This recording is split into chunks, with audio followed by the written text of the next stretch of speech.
The Frozen River audiobook. What's past is. Prologue. The body floats downstream, but it is late November, and the Kennebec River is starting to freeze.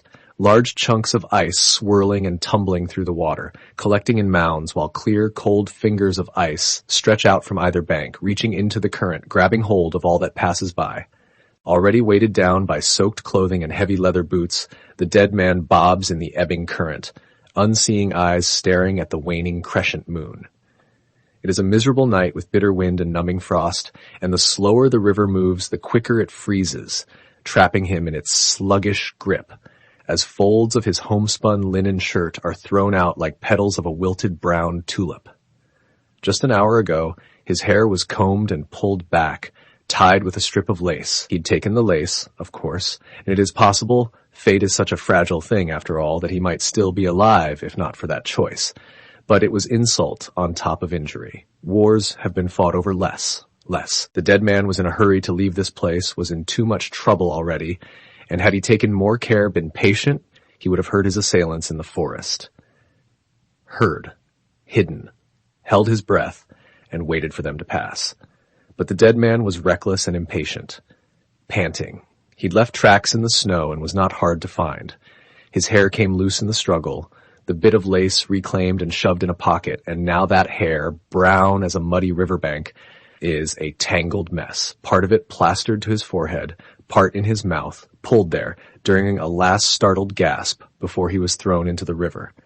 His tangled, broken body is dragged along by the current for another quarter of a mile before the ice congeals and grinds to a halt with a tired moan, trapping him 15 feet from the shore, face an inch below the surface, lips parted, eyes still widened in surprise. The great freeze has come a month early to the town of Hallowell, Maine, and the dead man could not know this, nor could anyone who lives here.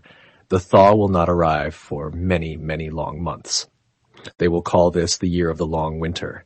It will become legend, and he, no small part of it. For now, however, they sleep safe and warm in their beds, doors shut tight against an early, savage winter. But there, along the riverbank, if you look closely, something dark and agile moves in the moonlight. A fox. Tentative, she sets one paw onto the ice, then another. She hesitates, for she knows how fickle the river can be, how it longs to swallow everything and pull it into the churning depths. But the ice holds, and the fox inches forward toward the dead man. She creeps out to where he lies, entombed in the ice.